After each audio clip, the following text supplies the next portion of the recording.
Hi, I'm Steve Higgins, and my favorite thing is Doctor Who. Welcome to the Finding Favorites podcast, where we explore your favorite things without using an algorithm. Here's your host, Leah Jones. Welcome back to Finding Favorites. I'm Leah Jones. I'm your host, and it is Monday. Whoops. It's a 3-day weekend. It is Labor Day, and I got really sucked into a new TV show this weekend and totally missed that yesterday was Sunday. And when I realized it was Sunday, I decided I wanted to watch more TV based on recommendations from my friend Shai at Friday Night Movie Podcast, and also Paul and Jason on How Did This Get Made. In the most recent mini episode, I watched all of season 1 of The Boys this weekend. The Boys is a very violent superhero show, but it imagines a world where there are consequences to superhero behavior. Like there's a support group for people who are victims of collateral damage of superheroes. And I just got totally sucked in to this world. So I'm not going to give any spoilers. Season 2 started this weekend, dropped a little early. It's on Amazon Prime. Season 1 the episodes are an hour long, but it was kind of rainy this weekend. So I just watched The Boys and was completely sucked in, stayed up way too late on Saturday night, ruined my sleep schedule because the story was so compelling. On today's episode, I interview Steve Higgins. Steve is a professor at Lewis and Clark, which is a community college in downstate Illinois. And we talk about Doctor Who. We had this conversation in early August, almost exactly a month ago. We talk a little bit about going back to school, campuses, the decisions that were being made in August. Obviously, a lot of college campuses are reevaluating the decisions they made this summer. But this is a really great, I say every conversation is a great conversation because they are. I think talking to people about things they love and giving them the chance to reflect on how it impacts them as a person is a really fun conversation to have. So without further ado, here is your Monday that feels like a Sunday Labor Day episode. Stay home, stay safe. Wash your hands, wear your mask, and enjoy your favorite things.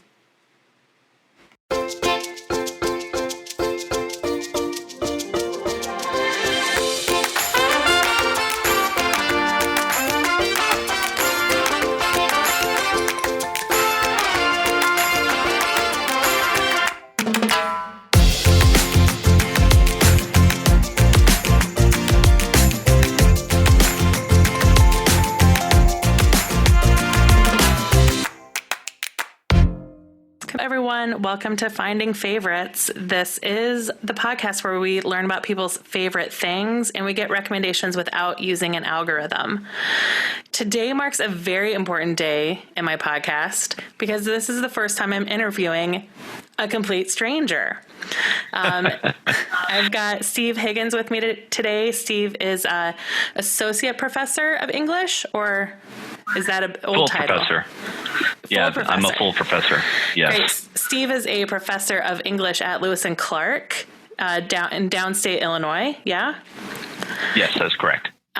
So Steve is a professor of English at Lewis and Clark, which is a college downstate, and by downstate, I mean in Illinois, but south of Chicago. And Steve grew up with someone I went to college with, and that's where the recommendation came from. Well, first, hi, Steve. How are you? I'm doing great. Thanks for having me on the show. I'm excited. So the rumor is that you were at the They Might Be Giants show at Milliken my senior year. Is that true? That is incorrect. No. You weren't there. I was not. Okay. No. Denise asked me that. Denise Meyercord, our mutual friend, asked me, did you go to that They Might Be Giants concert? I said no. So She said, no, then you haven't ever met her. Like, well, fair enough. anyway, having me on. I'm excited. I'm excited to have you here, even though you were not at that concert. I do love They Might Be Giants. So, Steve, how has before we get into talking about your favorite thing, how has the great pause been treating you? This COVID pause. Pretty well, honestly. Because I am a professor, I've been able to do my job from home for the most part. During the first half, we went to spring break right when the state was shutting down. They gave us an extra week to kind of prep to go virtual when we came back. So essentially shortened the semester by a week. It was a steep learning curve. I don't generally do any kind of online teaching at all. I'm very much an extrovert. I very much need to be face to face with people to interact with them. And that's how I prefer to teach. But I got through it. They got through it. They were very understanding with me, and I was very understanding with them when it came to deadlines and things, which they appreciated. And and then summer came, and I didn't teach this summer, so I've just kind of been enjoying the time with my family at home. My daughter is 8.5, and we just play and watch TV, watch Doctor Who. Yes. That is a fun age too. 8.5. She's fantastic. Yeah, and she's smart enough to be able to get some of my jokes, and not smart enough to think that she knows it all. All right. Although that's coming on a little bit, just a little bit. Yeah, that's kind of a 10-11, I think, sort of thing. Right. Well, good. Do you have a sense if you're going back in the fall? Will it be hybrid? Has your campus made any decisions? Yes, we are going virtual, where I will essentially be hosting my class like a Zoom meeting every scheduled class period. They gave us a lot of different options, actually, where we could go completely online and do it as what they call an asynchronous class, where you're using discussion boards and postings and things like that. Or you could go and keep it as much like a face-to-face class as possible by doing this synchronized, let's all meet via Zoom kind of class meeting. And that's what I've opted for. Some of the other disciplines that are more hands-on are doing a virtual blended is what they're calling it, which is a little bit face-to-face, because you've got to be there in person to do labs or clinicals or welding or auto repair. You've kind of got to do some of that by hand. Right. But any class that can, they're keeping it virtual to keep as few people on campus as possible, which I'm very pleased with. That's a great decision, I think. Yeah, that sounds like you've got campus leadership with leadership qualities. Like making hard decisions and keeping it safe, I think is a hard decision for some campus administrators to make right now. I know that there has been a little bit of blowback on them from some people in the community who are like, oh, it's not real, blah, blah, blah. And yes, it is. It is. Yeah. And even if there was some doubt about it being real, it's better to play it safe, especially when you're a huge school that has literally thousands of people coming and interacting. It's better to play it as safe as possible. So they're doing that, and I am very pleased with my administration for how they've handled it. So great. And you're an English professor, and I was doing I was Googling you, and I'll have to say your Google results are destroyed by the Steve Higgins on The Tonight Show. Yes. Who I've been a fan of for years and years. When I was in junior high, he had a show on the Comedy Channel called Higgins, Boys and Gruber. And I discovered it. He and his brother, Dave, Dave Higgins and another comedian named Gruber. They had a show together, and I was like, oh, and I wrote a fan letter to him at the time, but never heard anything back. But yeah, I'm the second most famous Steve Higgins. I shouldn't say that. Actually, for a brief time, there was a male model who was named Steve Higgins. And so I, as a joke, I totally used his photo as my icon on some message boards and things back in the day. Like, there he is. That's me. That's totally me. Come on. That's amazing. I love it.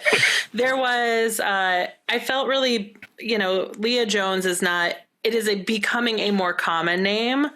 But when I first got on the internet, the two Leah Joneses on the internet, when I first started blogging, were me and a woman who was one of the first female pilots of Piper Cub airplanes.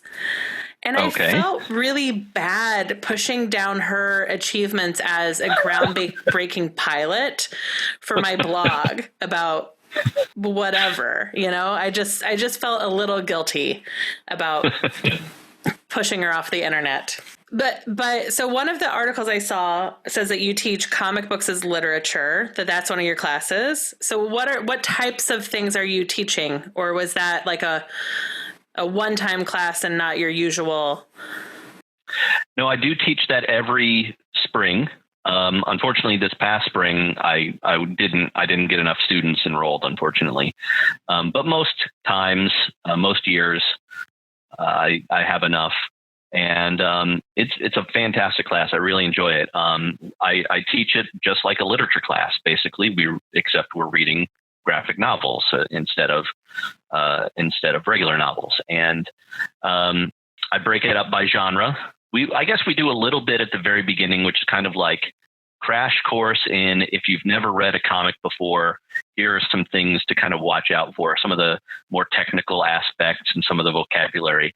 But I tell them at the time, you don't have to memorize any of this. You're never going to be quizzed on it. It's really just so if I use this term, you're not like, what? Right.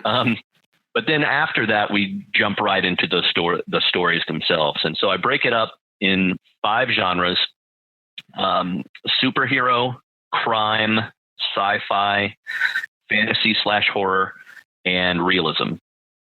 And so the books that I've most often taught, for superhero, I have done Watchmen before, but more recently I've been doing a graphic novel called Marvels. I think it's really more popular because Marvel movies are more popular. And so students are like, hey, there's Captain America, there's Spider-Man, and all that. Right. But we quickly abandoned superheroes, so I can be like, yeah, superheroes don't control the whole medium. But superheroes are a safe way into graphic novels for your students who like, they understand comic books, superheroes, that goes together, so that opens the door. Right.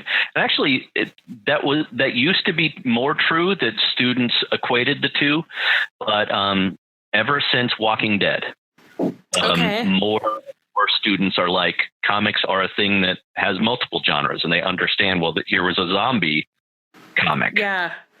So we do, anyway, when we do crime, we do a book called Criminal by Ed Brubaker and Sean Phillips. Then we do V for Vendetta as my sci-fi book. Okay. Alan Moore, David Lloyd. Then for fantasy horror, we do one of the volumes of Sandman by Neil Gaiman. And then for realism, I changed that one up the most because that is the genre they are least familiar with. Sure. Stories about real life just told in comics form, sometimes memoirs, sometimes fictional. Most recently, I did 2 different books. I did Persepolis by Marjane Satrapi, and then Fun Home by Alison Bechtel. Nice. And I switched to those 2 very recently because I kind of realized how male-centric my class was. I'm like, hey, how about I diversify my curriculum just a little bit and maybe not have it 99% white male, white straight. Yeah. Well, Fun Home and Persepolis are two. I mean, they're fantastic.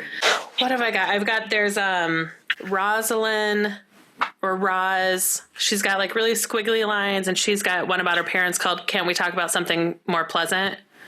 Yes, Roz Chast, I want to say. Yeah. Okay. And then I'm going to be in a graphic medicine anthology coming out later this month. Oh. It's all comics about menopause. And Linda Berry's in it, a friend of mine who she's the illustrator, and I wrote the story, and we wrote a story together. So it's very cool to be like in an anthology with these women who are giants of the medium, and then like me. It's exciting. That's amazing. Yeah. Do you know the overall title of that anthology? So it's called Menopause: A Comic Treatment. Okay. The editor is M.K.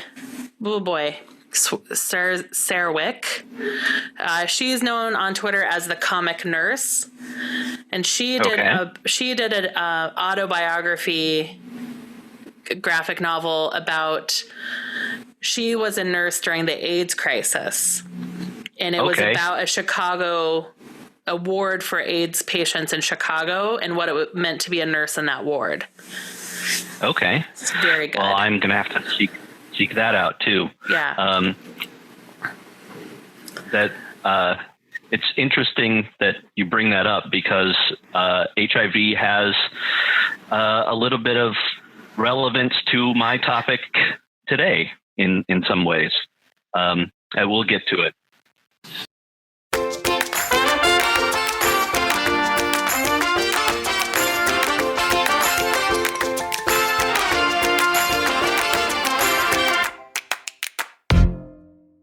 Let's start there. Steve, what are we here to talk about today?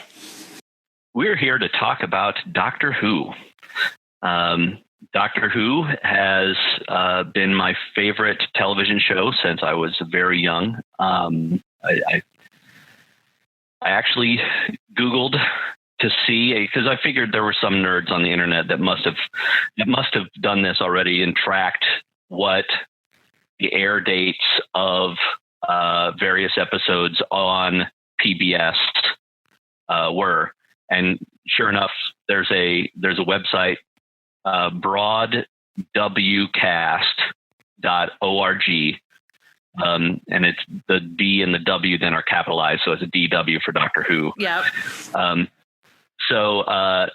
There's this website has been devoted to tracking when various Doctor Who stories were aired on various PBS stations in the U.S. In the late 70s, early 80s, and so on. And so I went on this website to find my local PBS station. That's how I watched Doctor Who when I was a kid. There was KETC is the PBS out of St. Louis. Okay. And WSIU is the PBS station out of Carbondale, Illinois, for SIU. Southern Illinois University. Southern Illinois. And both of those PBS stations showed Doctor Who when I was young. The St. Louis station did it on Sunday nights at 10:30 p.m. in a form that is called a Whovie. What is a and Whovie? What that means? What that means is, in England, when the UK, when it was originally aired, it was aired Saturday nights. It was a half an hour program right after dinner, family programming. And it was serialized, of course. So if you wanted to watch the story, you had to tune in week after week after week. When they syndicated it, one of the ways that they decided it might sell better is to edit it all together, not as 4 episodes, but as one movie length or Whovie. Yeah. And it was like that is a late night Sunday night movie of of pulling together multiple Doctor Who episodes into 2-hour movies, or chunks, sometimes longer. Yeah, because depending upon the storyline, sometimes they were it was 4 half-an-hour episodes, so it was about an hour and a half, 2 hours. Or sometimes the longer stories would run much later. Now I'm talking when this was happening, I was 7, 8, 9 years old. And so I wasn't very often allowed to stay up. I was going to say 10:30 Sunday night is a bold bedtime in the Midwest. Exactly. Occasionally I could talk my parents into it, especially if it was during the summer. Sure.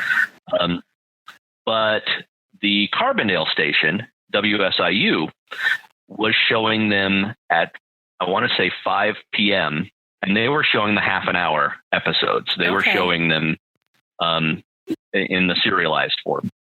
And it was that stretch in 1984 that really got me hooked.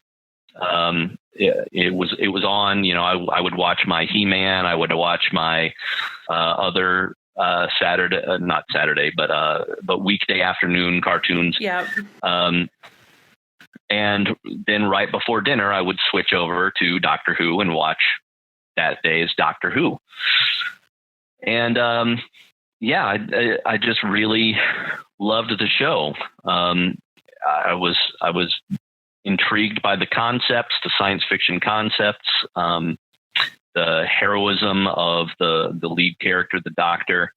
At that time, it was mostly the Fourth Doctor, Tom Baker, who's obviously the best known for many years here in America. He's the guy with the long scarf. The very long scarf? Yes, yes. But also his immediate predecessor, the third Doctor, John Pertwee, who drove a yellow vehicle called Bessie, a yellow car called Bessie, and he was the scientific advisor for UNIT.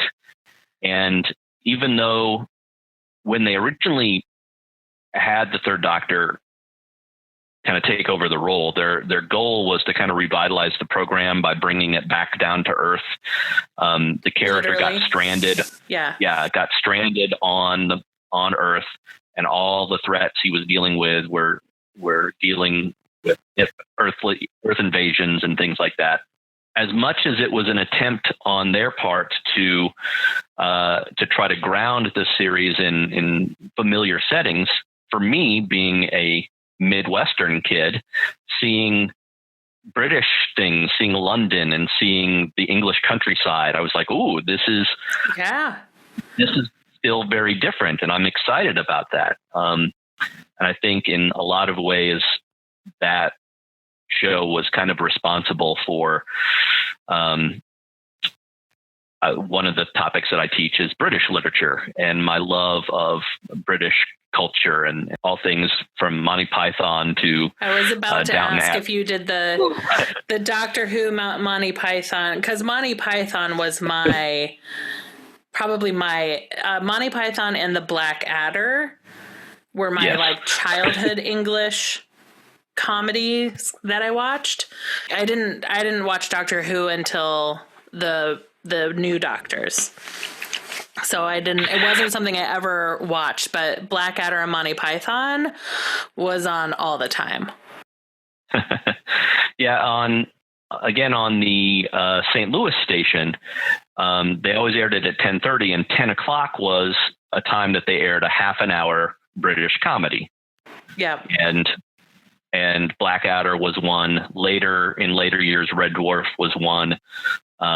But oftentimes it was Blackadder, Red Dwarf, and there were others. But again, when I was very little, part of the reason why I first got into the show was because of my uncle, my mother's older brother.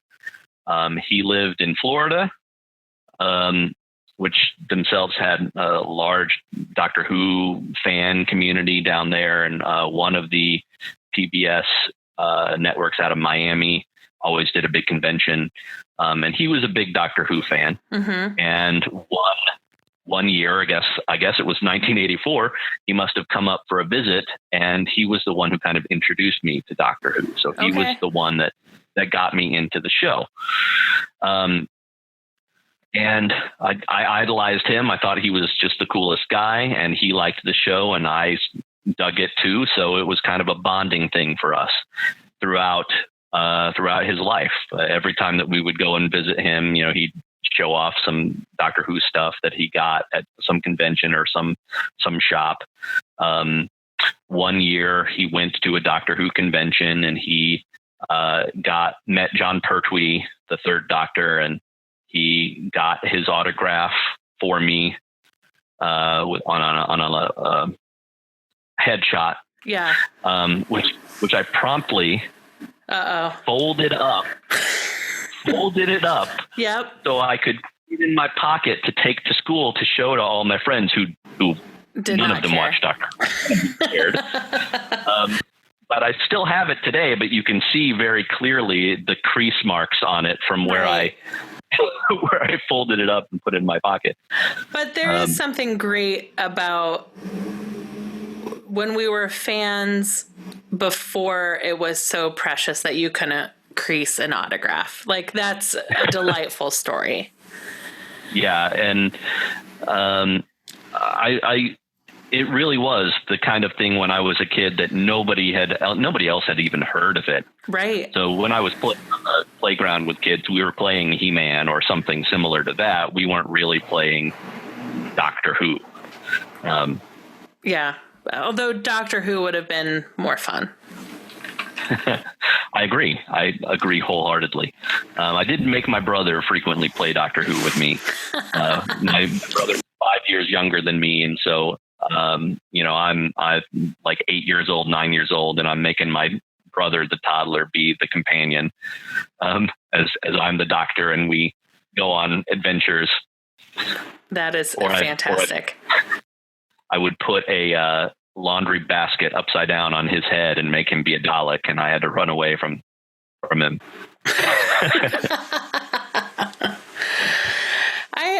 One of the things that I love about Doctor Who, and I have only seen the modern seasons, but I love that the Daleks, the Cybermen, the enemies, they have not modernized much. They've made some concessions so that some Daleks can go upstairs now, but I do love that there's this very kind of 1950s, 1960s aesthetic still to the bad guys. Yeah, they've slightly, their look is slightly more sleek. Yeah, but that's about it. And I like that too. I think a classic car, you don't want to tinker with the design of that too much. You obviously want it to be fitting today's standards of aerodynamics or whatever, right. But you don't want to mess with perfection. And I think the Dalek design is pretty darn perfect. Yeah, it is. It's been baked into the show from the early days of the show that this would be a show that would roll with the times and evolve and change, Yeah. When they first came up with the idea of the main character regenerating and changing his appearance at the time. Right, of course. They could basically get around the fact that we want to keep the show going, but our lead actor, who the show is named after, William Hartnell was the first Doctor, and he had arteriosclerosis, I believe. Mm.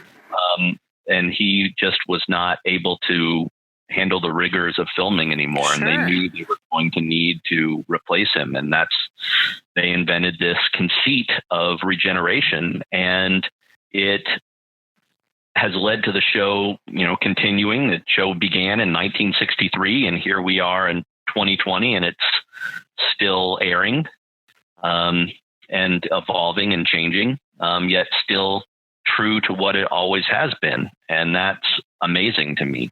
Yeah. What do you think is the truth at the center of Doctor Who? Like, what do you think their mission, what is the storytelling of mission of Doctor Who, like, in your opinion? There's been a lot of discussion in New Who, recent years, of the Doctor chose this name of the Doctor for himself to show that he was always there to help, that he's always there to lend a hand, to find those in need and help them survive, help them through adversity. And that is a big part of it for me. I think that he is a hero.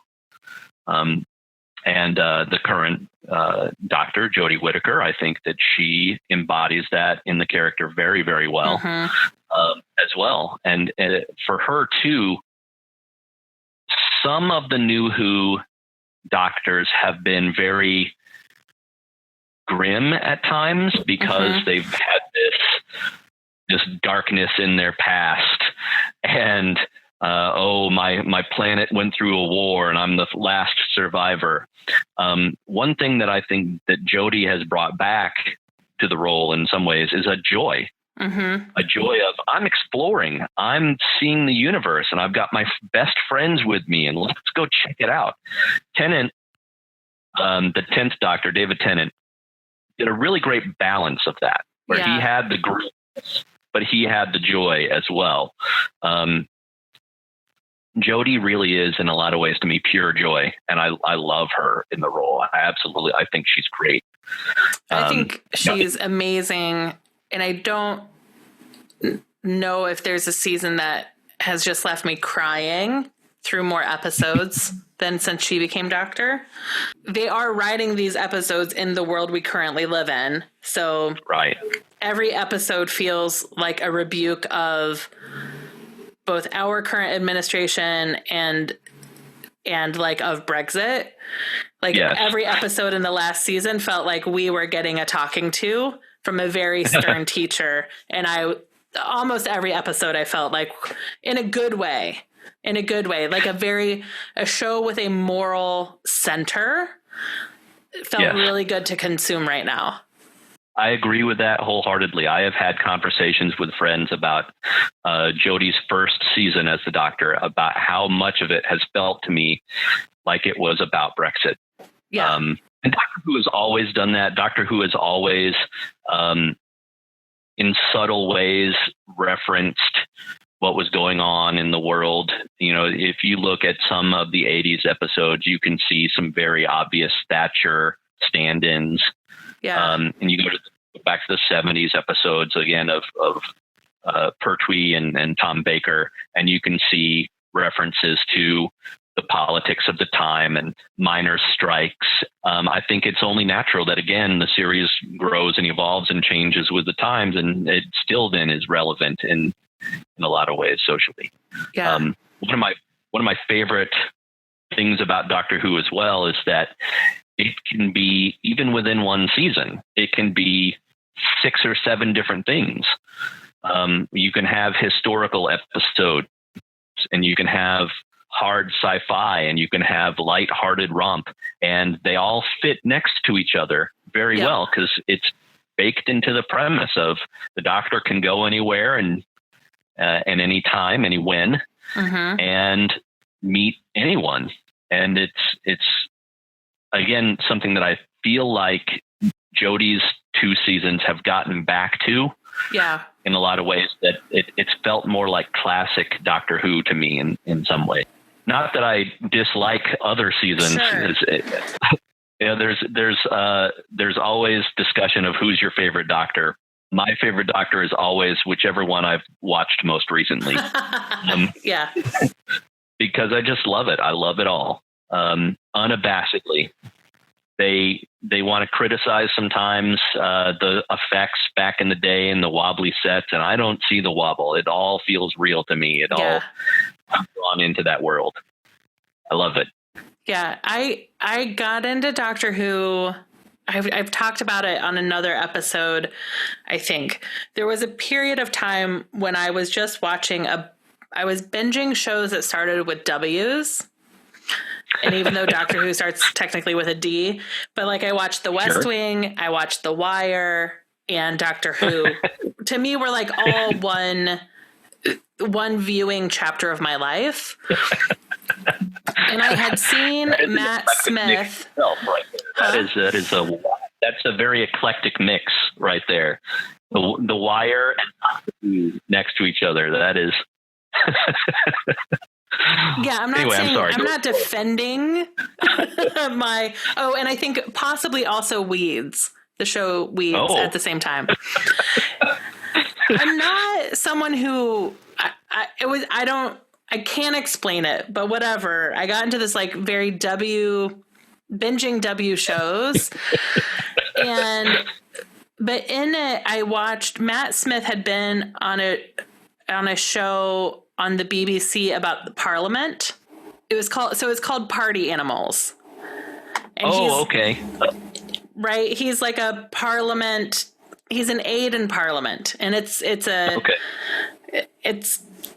not a comedy, but it's not. It's like it's a dramedy happening in the halls of Parliament. All right. Okay. And I was like, I recognize that guy from Tumblr. Because I followed enough people on Tumblr that were into Doctor Who that I was like, I know that guy. He's on Tumblr all the time. Maybe I will watch Doctor Who so I understand the Tumblr memes. And this guy was good in Party Animals, so I'll probably like him in Doctor Who.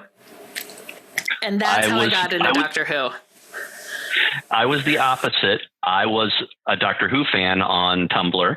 Okay. And I was like, I'm going to have to check out this supernatural show that I see memes and images of. And so eventually I went back and watched all of Supernatural. Basically, that's like 25 seasons now. All right. So you said that one of the reasons that you teach British literature is Doctor Who. Did you have the opportunity to study abroad in London or get to visit or anything? Yes, I have been to the UK 4 times now. Never for longer than a week, unfortunately. But I can't remember if it's 3 or 4 times. But through the beauty of Doctor Who, several years ago, late 90s, early aughts, I spent a lot of time on the internet in fan communities. Part of that was that my first teaching job, I taught at a very, very tiny community college in Southern Illinois called Olney Central College. And there was, it was a town of 8,000. Yeah. My family all lived at least 2.5 hours away. All my friends from college lived at least 2.5 hours away. So the only way I had to kind of interact with anybody with similar interests was through the internet. And so a lot of time spent on message boards and things like that. And so through that, I made a friend. His name is David Steele.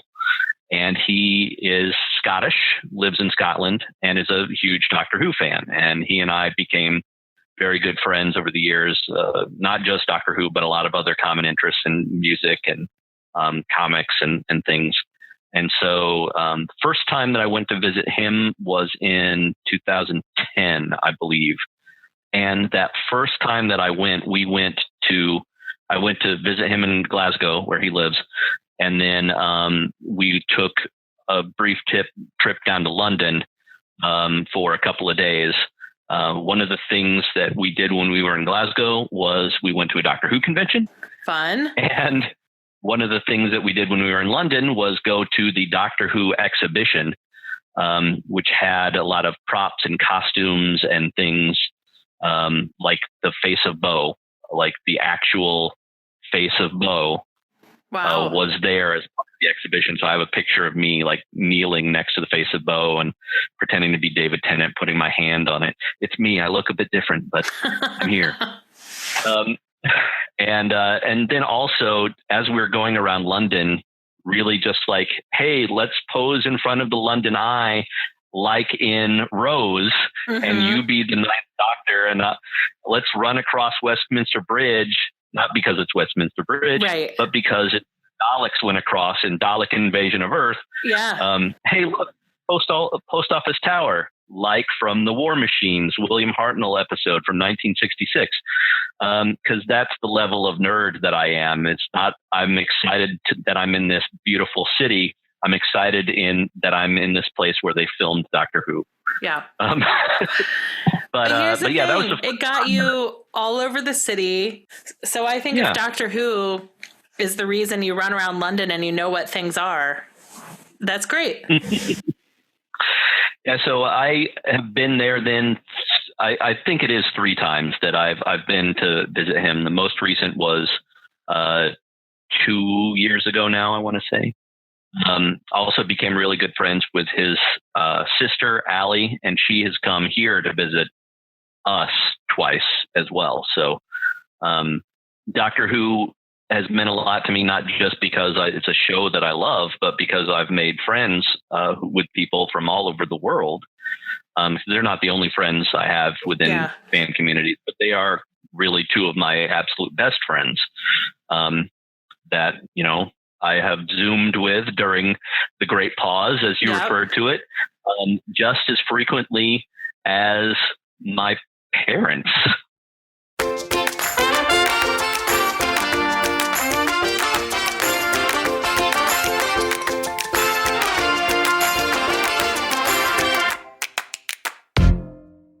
So you said earlier, you made a comment that as we were talking about COVID and how it related to the HIV crisis, and then you said that HIV and Doctor Who had a connection for you. So do you want to say a little bit more about that? Yeah. So I mentioned before my uncle, who was a great influence on me when I was very young, and who got me into Doctor Who. And he every time I would see him, he would have a Doctor Who magazine for me that I would then, you know, cut all the pictures out of and tape to my wall, or he would have Doctor Who board games, or he would have episodes recorded that we hadn't gotten yet in St. Louis of the new Doctors that I was like, oh, and he would, even though he had recorded it for himself, he would be like, I'll let you have it because you're my favorite nephew. Yeah. And you know, it was just, he was so generous to me, and he was just, like I said before, my favorite uncle. He was, since I was very, very little at the time, I didn't really understand that the man that he lived with, that they were little more than roommates. And it took me a while to eventually understand that. And he was a gay man with HIV, living with HIV. And I didn't know that until I was in junior high and high school. And, and he ended up passing away of HIV-related illness in 1994.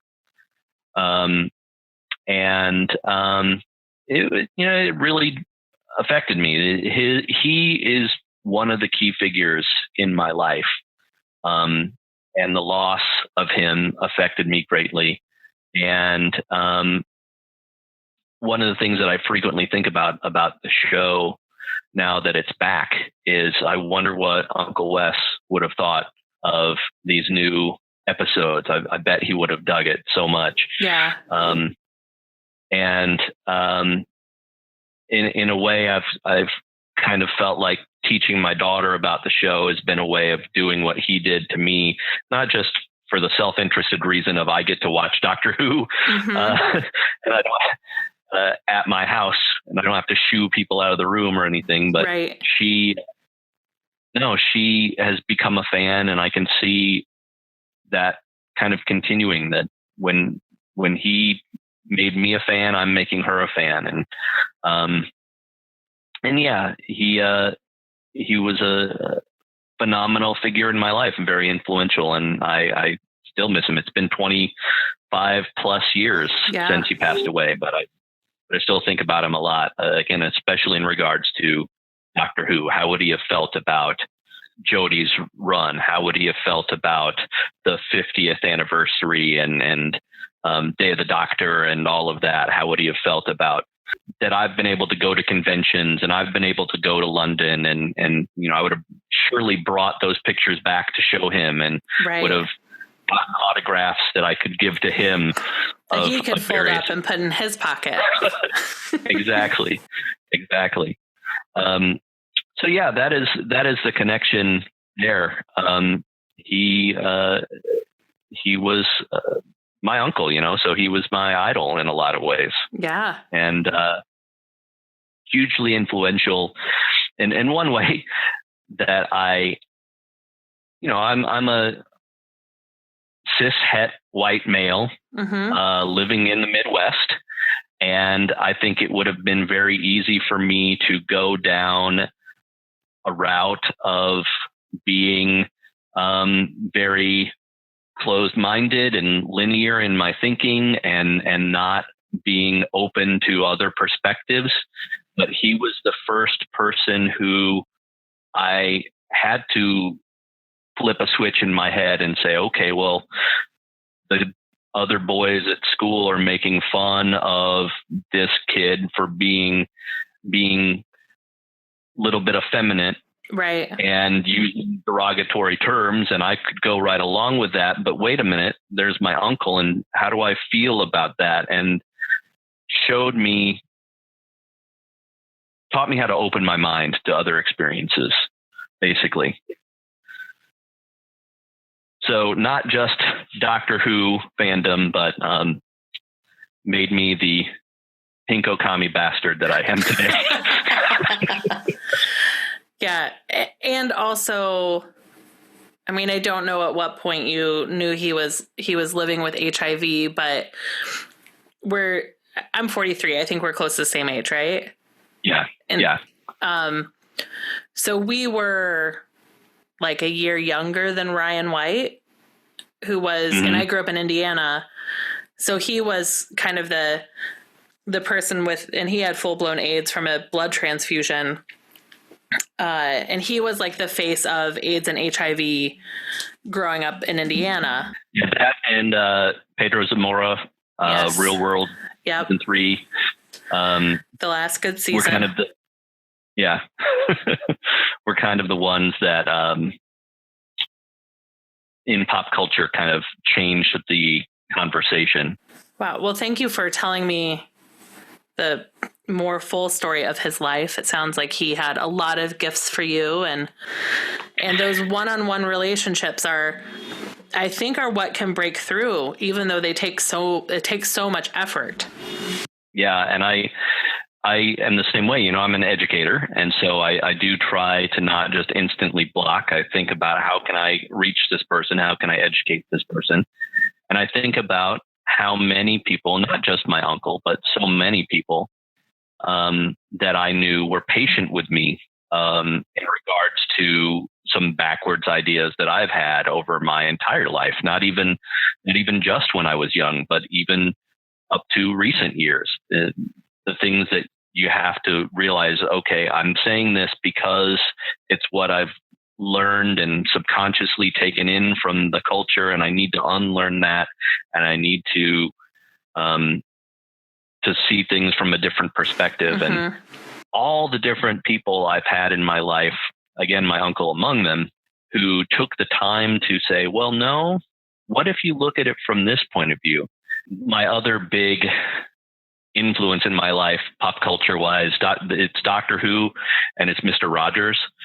I'm very much a PBS junkie when I was a kid, and those lessons which were vital in Doctor Who and are vital with Mr. Rogers, that we're all living our lives and to be empathetic to others and understand things from their point of view and show you care and show that kindness.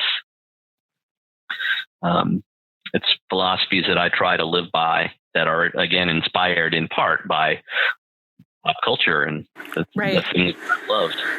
Yeah. And that's why the flip side of it can be so hard sometimes.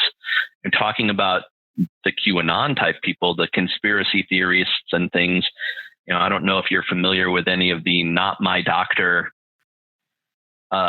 rhetoric that has come out from some very closed-minded Doctor Who fans of Jodie Whittaker is not my doctor, not part of the real canon of the show. And the show essentially ended when she started, and it just makes me sick. Yeah. It's so, how can you watch a show like Doctor Who and have those kinds of ideas? I just don't get it. Right. It means that you haven't taken a lesson of a single episode if you can't accept her as the doctor. You've purely engaged with it on a plot perspective of look at those cool robots and look at those cool effects and things, and not taken in the themes and taken in the small character moments. Yeah. Which are what I love about the show. Yeah, I think that is something really phenomenal, because you can say more with alien interaction. You can address the human condition in a different way when you're saying these are different species of life, and we zoom out far enough. Yeah, we accept the lessons allegorically. We accept them through the symbols more readily in some ways, I think, than if someone were to sit you down and lecture about racism or homophobia or climate change or war or technology. Yeah. So have you ever had a lull in your Doctor Who fandom? Was there ever a time when you had a break, or it just wasn't? I mean, it is really clear that this is like a really important piece of art and media and pop culture in your life, but did you ever have a break? Yes. And it was kind of natural that I had that break because the show took a break. The classic era of the show ended in 1989. And that kind of coincided with me hitting junior high and high school. I was still a huge nerd, don't get me wrong. But, part of it was, okay, well, let's put away this thing that was from your childhood. It was also, there were still books coming out, but they were kind of hard to find. Whereas Star Trek: The Next Generation was new and flashy and fresh, and it was everywhere. And so there was a while then that I think if you'd asked me what's your favorite science fiction show, I would have said Star Trek. Yeah. And it took the show coming back to revitalize it. They call those in the fan community, they call that the wilderness years. The years that Doctor Who survived via audio adventures and novelizations and things like that. And it really did wane for me for a number of years. Even when the show came back, I was really into the current show, but I wasn't that much into the classic show until I actually happened to go to Sam Goody. Yeah, I remember Sam Goody. The Sam Goody in a local mall was closing, and they had things for sale. Getting rid of all their merchandise, and they had some Doctor Who DVDs, and they were deeply discounted. Yeah. And I'm like, oh, I remember these from watching them from when I was a kid. And so I bought a couple, and now I own them all. And some of them I own on DVD and Blu-ray, and I had VHSs as well. And right. I own the novelizations, and I also listen to all the audio adventures of the past Doctors, and I'm full on in it. All in. Right. So I had that lull, but I grew up and realized, as the doctor himself says, that what's the point of being grown up if you can't be childish once in a while? Sure. And I didn't need to put away those childish things. I could revel in them, and here I am. It's so fun. So your daughter, 8.5, is she watching any modern Who, or is she watching classic, or do you pick and choose the episodes? We watch all of it. So her first episode that she ever watched was the Matt Smith Christmas special, The Doctor, The Widow, and the Wardrobe. Okay. Because she was 1 month old when Christmas rolled around, and I'm like, we're going to watch Doctor Who. And there have been a few times where it has been a little bit much for her. The end of Capaldi's run, Peter Capaldi, the 12th Doctor, ended with a storyline where his companion Bill gets blasted by a Cyberman, essentially. Mm-hmm. And it's graphic. There's like a hole in her that is a sizable hole. Yeah. You can see through her. And I was really worried that was going to be too much for her. Yeah. But she kind of brushed it off as like, it's just a show, Daddy. Like, okay. She didn't. About the like the gravestone angels? Yeah, it's not that. She's seen Blink. She's seen. I think that's the only one, Weeping Angels, that she's seen. Weeping Angels, the first yeah. Blink. And she was a little bit scared by it, but not too bad either. You know, there are other things that she finds very scary. Wow. But it's amazing how Doctor Who, she's kind of completely able to separate it. I was concerned there was the, in Jodie's first season, Arachnids in the UK was an episode with giant spiders. And I thought she was terrified, but she was just like, oh, yeah, there's spiders. All right. Yeah, she's completely able to differentiate between scary fantasy horror in Doctor Who and other things that seem more real to her. How do you, when somebody wants to start, when one of your students tells you that they want to start Doctor Who, where do you tell them to start? That is a great question. I always direct them towards the modern era, because as much as I love the classic era, it can be off-putting if you're a modern kid. Yeah. You know, you're like, oh, this is cheesy looking. It's old. And I think the best way is to look at new episodes. And so sometimes I think, okay, well, do you already know who David Tennant is from Jessica Jones and Good Omens and things like that? If so, let's start with David Tennant. Let's start with stories. Are you familiar with Jodie Whittaker and what's happening? I think that Jodie's first episode is a really good one to kind of come in cold. I tell people this about Doctor Who a lot, actually. I get people asking me, where should I start? Because there's so much. And I say, you know, the most recent season is honestly, they try really hard to make it accessible. Yeah. And the fact that you get a new doctor every now and again and you get new companions means that you can start fresh. And you don't have to know all that backstory. If you do know that backstory, it's richer. But if you watch it, you're like, I guess these guys fought the Doctor before. Well, that's interesting. And then maybe you want to go back and check it out. Yeah.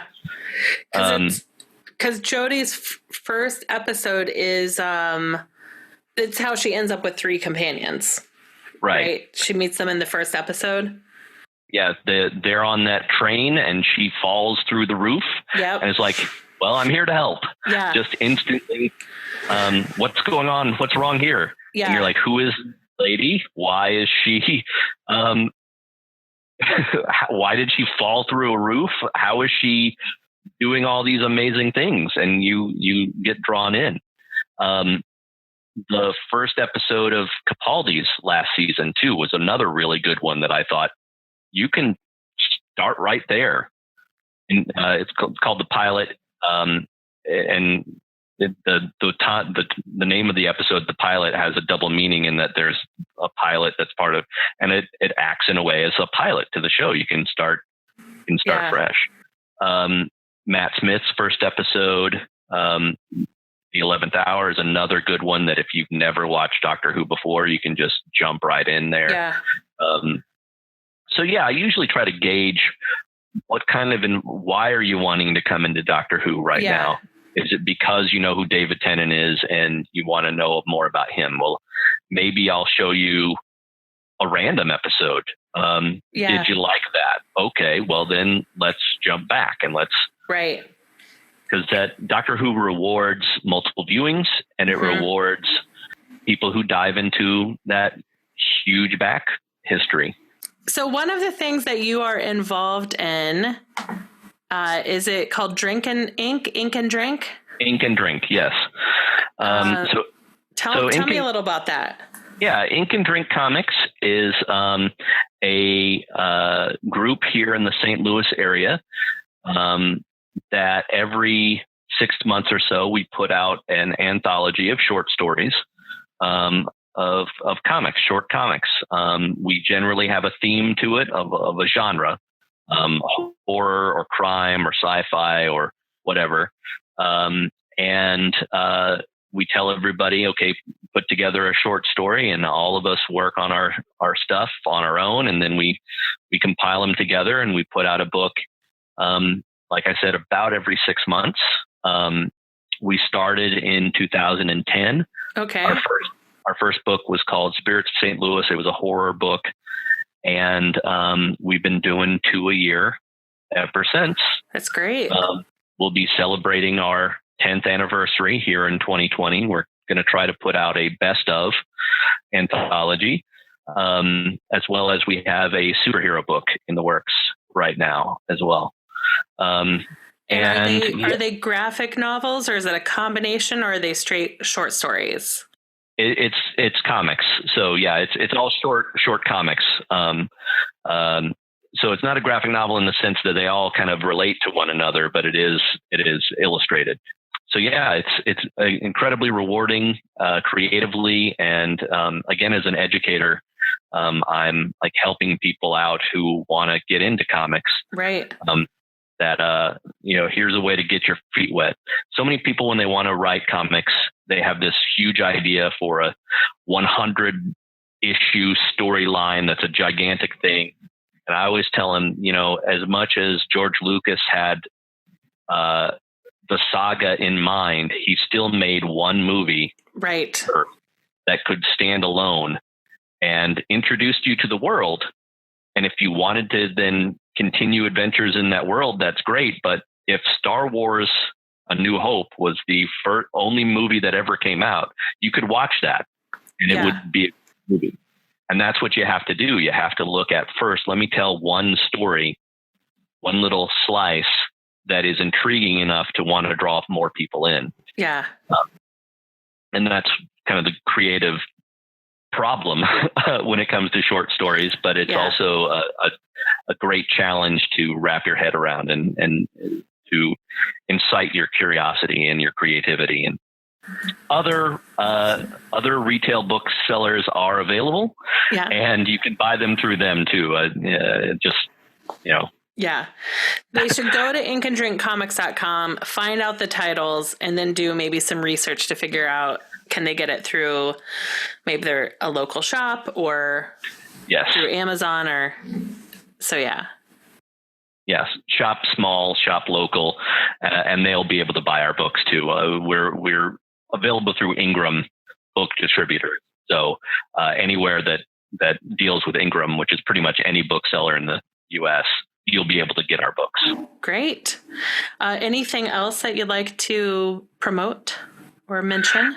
No, Ink and Drink is really it. That's my main creative outlet. So, but I do want to thank you for the opportunity to come here and speak. It's been great to talk about my passion and to show how that interweaves with who I am as a person as well. So yeah, I'm going to need to go and watch some Doctor Who with my dinner tonight. Sounds like a great plan. Yeah. I look forward to it. Well, thank you, Steve. This has been a delight. So thank you. Thank you. Thank you. Thank you for listening to Finding Favorites with Leah Jones. Please make sure to subscribe and drop us a 5-star review on iTunes. Now, go out and enjoy your favorite things.